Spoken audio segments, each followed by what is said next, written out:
തിരുനാമ കീർത്തനം പാടുവാനല്ലെങ്കിൽ നാവിനിക്കെന്തിനു നാഥ, അപദാനമെപ്പോഴും ആലപിച്ചില്ലെങ്കിൽ ആദരങ്ങളെന്തിനു നാഥ, ഈ ജീവിതമെന്തിനു നാഥ. Praise God. എൻ്റെ പേര് സോന. ഞാനിപ്പം തൃശ്ശൂർ സെൻറ് തോമസ് കോളേജിൽ PG ചെയ്യുക. പാലക്കാട് രൂപതയിലെ ഒരു കൊച്ചിടവകയായ ജോസിഗിരിയാണ് എൻ്റെ ഇടവക. ചെറുപ്പം മുതലേ പാരൻസ് അത്യാവശ്യം വിശ്വാസമുള്ളവരായതുകൊണ്ട് എന്നെയും ചേട്ടനെയും ചെറുപ്പത്തിൽ തന്നെ കുർബാനയ്ക്കൊക്കെ കൊണ്ടുപോകാനൊക്കെ അവർ ശ്രദ്ധിച്ചിരുന്നു.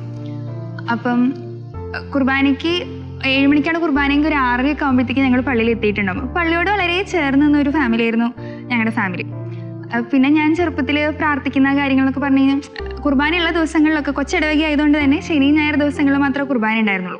കുർബാനയുള്ള ദിവസങ്ങളിലൊക്കെ ഞങ്ങൾ എന്തെങ്കിലും കുർബാനയ്ക്ക് പോകും. പിന്നെ രാത്രി കുടുംബ പ്രാർത്ഥനയിൽ സംബന്ധിക്കും. പിന്നെ ഡെയിലി കൊന്ത ചെല്ലാനൊക്കെ ഞാൻ ശ്രദ്ധിച്ചിരുന്നു. അപ്പോൾ ആ ഒരു സമയത്തൊക്കെ ഞാൻ വിചാരിച്ചിരുന്നത് ഇതൊക്കെ ചെയ്തു കഴിഞ്ഞാൽ ഈശോയുടെ ഏറ്റവും അടുത്ത് നിൽക്കുന്ന ഒരാളാണ് ഞാൻ എന്നായിരുന്നു ഞാൻ വിചാരിച്ചിരുന്നത്. പിന്നെ ഞാൻ പ്രാർത്ഥിക്കുന്ന ഒരു കർത്താവ് എന്ന് പറഞ്ഞു കഴിഞ്ഞാൽ അങ്ങ് എവിടെയോ ദൂരെ സ്വർഗത്തിൽ എവിടെയോ 12 ശിഷ്യന്മാരുടെ കൂടെ മാതാവിൻ്റെയും യേശുപിതാവിൻ്റെ ഒക്കെ കൂടെ അങ്ങ് ദൂരെ, നമ്മുടെ കയ്യെത്താത്ത ദൂരത്ത് എവിടെയോ ഉള്ള ഒരു കർത്താവിനോട് ഞാൻ പ്രാർത്ഥിക്കുന്നുള്ള രീതിയിലായിരുന്നു അന്നൊക്കെ ഞാൻ ചെയ്തിരുന്നത്. അതിനുശേഷം ഞാൻ ഡിഗ്രി ചെയ്തത് ഞാൻ തൃശ്ശൂർ സെൻറ് തോമസ് കോളേജിൽ തന്നെയാണ്. അവിടെ ചേർന്നതിന് ശേഷമാണ് ഞാൻ ജീസസ് യൂത്ത് എന്ന് പറഞ്ഞൊരു മൂവ്മെൻറ്റിനെ പറ്റി അറിയുന്നത്. അപ്പം ഞാനൊരു ജീസസ് യൂത്തിൻ്റെ ഒരു പ്രോഗ്രാമിൽ പോയപ്പം ഒരു സെഷൻ കേൾക്കാനിടയായി.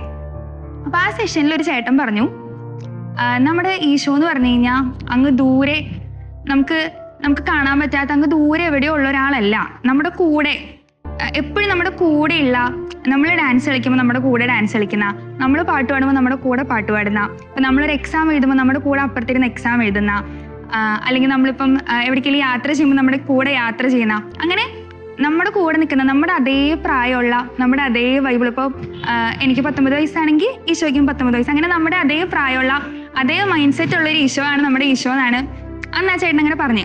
പിന്നെ ഗോഡ്സ് ലവിനെ പറ്റിയിട്ടായിരുന്നു ആ സെഷൻ. അപ്പം ആ സെഷനിൽ ഇങ്ങനെ പറഞ്ഞു, ഈശോയുടെ സ്നേഹം എന്ന് പറഞ്ഞു കഴിഞ്ഞാൽ വ്യക്തിപരമായ സ്നേഹം, നമ്മൾ ഓരോരുത്തരെയും ഇൻഡിവിജ്വലി സ്നേഹിക്കുന്ന ഒരു ഈശോ നമ്മുടെ ഈശോ, അങ്ങനെയൊക്കെ ആ ചേട്ടൻ അന്ന് പറഞ്ഞു. പക്ഷെ എനിക്കത് ഒട്ടും റിലേറ്റ് ചെയ്യാൻ പറ്റിയിട്ടുണ്ടായിരുന്നില്ല. അതിനുശേഷം അങ്ങനെ ഒരു ഈശോനെ, എൻ്റെ ഫ്രണ്ടായിട്ടുള്ളൊരു ഈശോനെ ഞാൻ ആദ്യമായിട്ട് എക്സ്പീരിയൻസ് ചെയ്യുന്നത് ഞാൻ ജയവായിട്ട് തന്നെ ഒരു പ്രോഗ്രാമിന് പോകുമ്പോഴാണ്. ഒരു ഡാൻസ് ചെയ്യാൻ വേണ്ടിയിട്ടായിരുന്നു ഞാൻ പോയിട്ടുണ്ടായിരുന്നത്.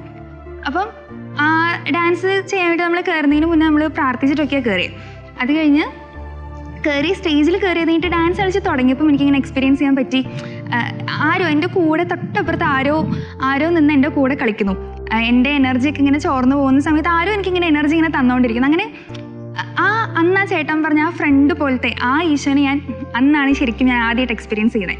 അതിന് മുന്നേ ഒത്തിരി ഗോഡ് എക്സ്പീരിയൻസ് ഒക്കെ ഉണ്ടായിട്ടുണ്ട്. പക്ഷെ അതൊക്കെ പറഞ്ഞു കഴിഞ്ഞാൽ ഞാൻ അന്ന് പ്രാർത്ഥിച്ചുകൊണ്ടിരുന്ന എങ്ങോ ഇരിക്കുന്ന ആ കർത്താവിൻ്റെ അങ്ങനെ ഒരു കർത്താവിനായിരുന്നു എനിക്ക് അത്രയും കാലം അറിയുള്ളൂ. പക്ഷെ ഇങ്ങനെ ഒരു ഫ്രണ്ടിനെ പോലെയുള്ള എൻ്റെ അതേ വൈബുള്ള ഒരു ഈശോനെ ഞാൻ അന്ന് ആദ്യമായിട്ട് എക്സ്പീരിയൻസ് ചെയ്യുന്നത്.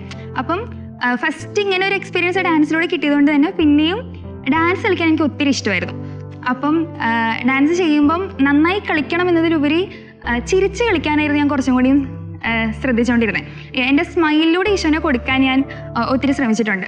പിന്നെ അതേപോലെ എനിക്ക് ഈശോനെ എക്സ്പീരിയൻസ് ചെയ്യാൻ പറ്റുന്ന, ഇങ്ങനെ ഒരു കൂടെ നിൽക്കുന്ന ഒരു ഈശോനെ എക്സ്പീരിയൻസ് ചെയ്യാൻ പറ്റുന്ന ഒരു വേദി എന്ന് പറയുന്നത്, ഞാൻ കുർബാനയിൽ പാട്ട് പാടാൻ ഞാൻ പള്ളിയിൽ കൊയറിലുണ്ട്. അപ്പോൾ ഞങ്ങളുടെ ചെറിയ ഇടവകി ആയതുകൊണ്ട് തന്നെ വലിയ ഗായകരൊന്നും ഇല്ലാത്തതുകൊണ്ട് ഒരു 6ാം ക്ലാസ് മുതൽ ഞാൻ കുർബാനയിൽ പാട്ട് പാടാനുണ്ട്. അപ്പം ആ സമയത്ത് എന്നൊക്കെ പറഞ്ഞാൽ വെറുതെ ഒരു ഫ്ലോയിൽ ഇങ്ങനെ പാട്ട് പാടി അങ്ങനെ നിൽക്കുള്ളായിരുന്നു. പക്ഷേ ഇപ്പോൾ കുറേ നാളുകളായിട്ട് അങ്ങനെ ഓരോ വരിയുടെ അർത്ഥമൊക്കെ മനസ്സിലാക്കി പാട്ട് പാടാൻ തുടങ്ങി. അപ്പം ശരിക്കും കുർബാനയിൽ ഇങ്ങനെ അർത്ഥം മനസ്സിലാക്കി പാടുമ്പം ഈശോയുടെ ഒരു പ്രസൻസ്, ഈശോ ഇങ്ങനെ ഉള്ളിൽ നിന്ന് വേറെ ആരോ പാടുന്ന പോലെ ആ ഒരു ഫീൽ എനിക്ക് കിട്ടി തുടങ്ങി. പിന്നെ അതേപോലെ എനിക്കിങ്ങനെ കുറച്ച് പേരുടെ ഫ്രണ്ടിൽ നിന്ന് സംസാരിക്കാമെന്നൊക്കെ പറഞ്ഞു കഴിഞ്ഞാൽ ഭയങ്കര പേടിയുള്ളൊരു കാര്യമായിരുന്നു.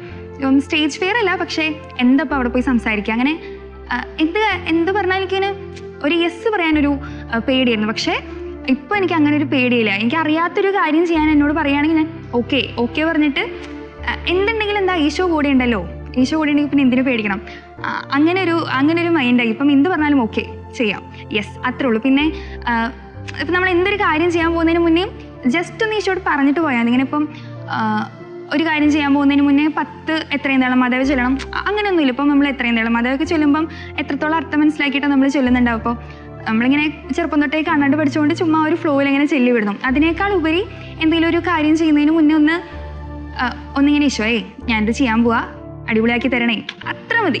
നമ്മുടെ ഫ്രണ്ടിനോട് സംസാരിക്കുമ്പോൾ ഇങ്ങനെ കൂടെ നിന്നോളോട്ടോ എന്ന് പറയില്ലേ, അത്രേ ഉള്ളൂ. അതേപോലെ ഈശോയോട് സംസാരിക്കാൻ എനിക്കിപ്പോൾ പറ്റുന്നുണ്ട്. പിന്നെ ഞാൻ മുന്നേ ഒക്കെ പറയില്ലേ ശനി ഞായർ മാത്രമേ ഞങ്ങളുടെ പള്ളിയിൽ കുർബാന ഉണ്ടായിരുന്നുള്ളൂ. അതും ഞാനിങ്ങനെ ദൈവഭയം കൊണ്ടാണ് ഞാൻ ശരിക്കും കുർബാനയ്ക്കൊക്കെ പോയിക്കൊണ്ടിരുന്നത്. അതായത് ഇപ്പോൾ കുർബാനയ്ക്ക് പോയില്ലെങ്കിൽ ഈശോ ശിക്ഷിക്കും, അല്ലെങ്കിൽ പ്രാർത്ഥിച്ചില്ലെങ്കിൽ ഈശോ ശിക്ഷിക്കും, അങ്ങനെ ഒരു പേടിയുടെ പുറത്തായിരുന്നു ശരിക്കും. ഈ ദൈവം ശിക്ഷിക്കും എന്നുള്ളൊരു സാധനത്തിൻ്റെ പുറത്തായിരുന്നു ശരിക്കും മുന്നേ ഒക്കെ ഞാൻ കുർബാനയ്ക്കും പ്രാർത്ഥനയൊക്കെ ചെയ്തിരുന്നത്. പക്ഷെ ഇപ്പം അങ്ങനെയല്ല. ഇപ്പം പറഞ്ഞാൽ ഈശോയോടുള്ള സ്നേഹത്തെ പ്രതി എന്നും കുർബാനയ്ക്ക് പോകാൻ ഞാനിപ്പോൾ ശ്രമിക്കുന്നുണ്ട്. ഇപ്പം ഒരു 3 വർഷം മുന്നേ ഞാൻ ജിസിയുത്തിൻ്റെ ഒരു പ്രോഗ്രാമിന് പോകുമ്പോഴാണ് അജന ചേച്ചീനെ പറ്റി ഞാൻ കേൾക്കുന്നത്. അപ്പം ചേച്ചിയുടെ ഒരു ദിവ്യകാരുണ്യ ഭക്തിയും ചേച്ചി എന്നും കുർബാനയ്ക്ക് പോകാൻ വേണ്ടി ചേച്ചി എടുക്കുന്ന ഓരോ കഷ്ടപ്പാടുകളും സഹിക്കുന്ന ഓരോ സഹനങ്ങളൊക്കെ കേട്ടപ്പം ഒത്തിരി പ്രചോദനമായി. അപ്പം അതിനുശേഷം ഇപ്പോൾ ഒരു 3 വർഷമായിട്ട് ഞാൻ ഇന്നും മുടങ്ങാതെ കുർബാനയ്ക്ക് പോകാൻ ശ്രമിക്കുന്നുണ്ട്. അപ്പം ഈശോയോട് ഒത്തിരി അടുക്കാനായിട്ട് അതൊക്കെ സഹായിക്കുന്നുണ്ട്. പിന്നെ അതേപോലെ ഇപ്പം കുർബാനയ്ക്കൊക്കെ നമ്മൾ നിൽക്കുമ്പോൾ പറഞ്ഞു കഴിഞ്ഞാൽ അപ്പം നമ്മൾ ഒത്തിരി ആൾക്കാരുണ്ട് കുർബാനയ്ക്ക്. നമ്മൾ ഒറ്റയ്ക്ക് നമുക്ക് ഈശോയോട് സംസാരിക്കാനൊരു അവസരം അവിടെ നമുക്ക് കിട്ടുന്നില്ല. നമ്മളിങ്ങനെ ഒരു ഗ്രൂപ്പായിട്ടാണ് നമ്മൾ സംസാരിക്കുന്നത്.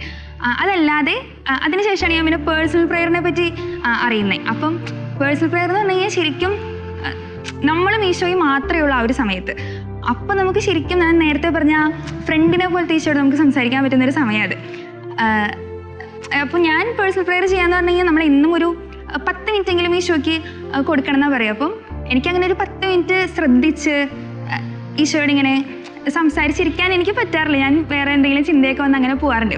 പക്ഷെ അപ്പം ഞാൻ എന്താ ചെയ്യാന്ന് വെച്ച് കഴിഞ്ഞാൽ ഞാൻ പാട്ട് കേൾക്കും. പാട്ട് കേൾക്കാൻ എനിക്ക് ഭയങ്കര ഇഷ്ടമാണ്. അപ്പം അങ്ങനെ ഈശോയുടെ പാട്ടുകൾ കേൾക്കും. അപ്പോൾ ആ സമയത്ത് അർത്ഥം മനസ്സിലാക്കി ആ പാട്ട് പാടാൻ ശ്രമിക്കും. അപ്പം അങ്ങനെ ഈശോയോട് ഒത്തിരി അടുക്കാനായിട്ട് എന്നെ അത് സഹായിക്കാറുണ്ട്. അതിപ്പം കറക്റ്റ് ഇന്നൊരു ടൈമിൽ തന്നെ ഇന്നും പേഴ്സണൽ പ്രെയർ ചെയ്യുക അങ്ങനെയൊന്നുമില്ല. ചിലപ്പോൾ ഞാൻ എവിടെയെങ്കിലും പോകാൻ റെഡി ആയി നിൽക്കുന്ന സമയത്തായിരിക്കും. അപ്പം ആ സമയത്തോടെ പാട്ട് വെക്കും.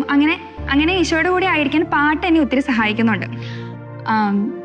അപ്പം നമ്മളിങ്ങനെ പ്രാർത്ഥിക്കുമ്പം ഈ കുർബാനയ്ക്ക് പോകുന്നത് വലിയ കാര്യമാണ്, ഏറ്റവും പരമോന്നതമായ ആരാധനയാണ്. പക്ഷേ കുർബാനയ്ക്ക് പോകുമ്പോൾ നമ്മൾ സംസാരിക്കുന്ന ഈശോ അല്ലെങ്കിൽ കുടുംബ പ്രാർത്ഥനയുടെ സമയത്ത് നമ്മൾ കാണുന്ന ഈശോ, അതിനേക്കാളും ഈശോയിനെ ഒരു ഫ്രണ്ടായിട്ട് എപ്പോഴും കൂടെ കൂട്ടാൻ നമുക്കൊക്കെ ശ്രമിക്കാം. പേഴ്സണൽ പ്രെയർ ചെയ്യുമ്പം നമ്മൾ ശരിക്കും ഈശോയോട് ഒത്തിരി അടുക്കും.